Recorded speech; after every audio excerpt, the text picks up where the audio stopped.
الكابتن حسن شحاتة احد اكبر رموز مصريه في الكوره في النادي الزمالك. كابتن حسن اهلا وسهلا بيك. اهلا بيك يا استاذ سيد، ازي حضرتك؟ طمنا على صحتك الاول يا كابتن حسن. انا الحمد لله رب العالمين، ربنا يديمها علينا نعمه يا رب ان شاء الله. بنطمن على صحتك وده الاهم عندنا. ربنا يخليك يا استاذ سيد، شكرا جزيلا حبيبي. شكرا. معايا الكابتن حلمي طولان، الحقيقه بيقول كلام رائع ومحترم جدا، وبيتكلم من سعيد بعوده النادي لابنائه، اشياء كثيره جدا. ومطلوب من حضراتكم خارطه طريق، لان الناس الزملكاويه وكل مصر الحقيقه قاعده منتظره هؤلاء الرموز اللي انتوا طول الوقت بتقولوا ابناء نادي الزمالك كيفيه الخروج من المأزق الراهن يا كابتن حسن. المأزق الراهن والكابتن حلمي، مساء الخير ابو الاحلام. مساء الخير يا كابتن حسن. حلمي الحسن مساء الخير. الو. يا حبيبي علوا الصوت عشان الاتنين يسمعوا يا عقيدي من فضلك. ما انا بقول لك الكابتن حلمي بمسي عليه، بس بمسي عليه. مساء الفل يا حسن، مساء الفل يا حبيبي. الو. مساء الخير يا حسن. اتفضل يا فندم. يا حلمي هو سمعك وبيمسي عليك يا كابتن حسن. طيب ماشي، اوكي. اتفضل يا كابتن حسن بقى. بص، هو طبعا هو الموقف اللي في نادي الزمالك موقف صعب للجميع يعني ممكن اي حد بيكون محتاج ان هو عاوز يبقى موجود. الظروف اللي هم فيها دي يعني تخوف اي حد يبقى موجود، لكن طبعا في لو حصل يعني مش هيبقى في اي مشكله، لان احنا ولاد النادي وبنعشق النادي وما نقدرش نتاخر عن النادي في اي وقت.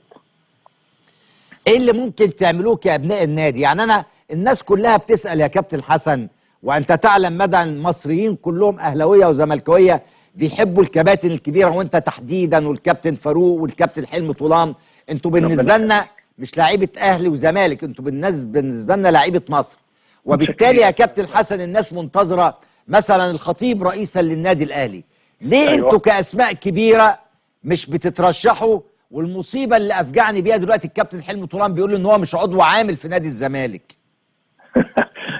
طبعا دي حاجه، واحنا عضوياتنا اصلها اتشالت يعني، لغوها يعني. عضوياتنا اللي كنا عاملينها من سنين طويله لغوها.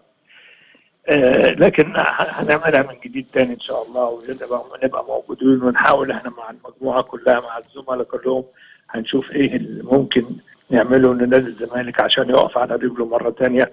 ونشوف احنا المديونيات اللي عليه دي هي اللي مخوفه الواحد ومخوفه اي حد ممكن يمسك في الوقت الحالي. انتوا ما فكرش حد فيكم يترشح او ترشحوا حد يا كابتن حسن؟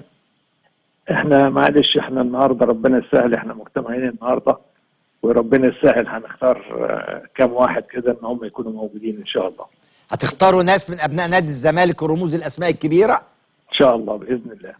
طيب لو الناس المصريين عايزين يسالوك، وانت مدرب منتخب مصر يعني، وهو شفت محمد صلاح وشفت كل اللعيبه، اذا طلب منك محمد صلاح النصيحه يا كابتن حسن في هذا الوقت الصعب كأب وكمدرب كبير، تنصحه بايه؟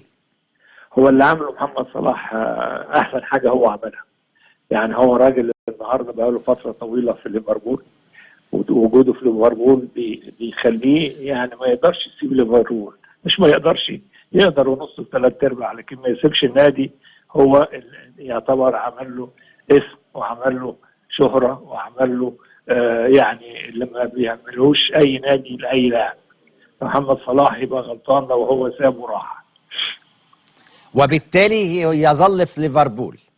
بالظبط كده ان شاء الله. هو اللي عمله كمان ده ان هو استمر في ليفربول، هو ده الصح الصحيح يعني. كابتن حسن مش هطول عليك لان انا عارف ان حضرتك في اجتماع، انا بشكرك شكرا جزيلا. شاكر جدا، واتمنى تشرفنا ان شاء الله اكتر واكتر. شاكر فضلك. بعتذر جدا كابتن حلمي طولان، اتفضل يا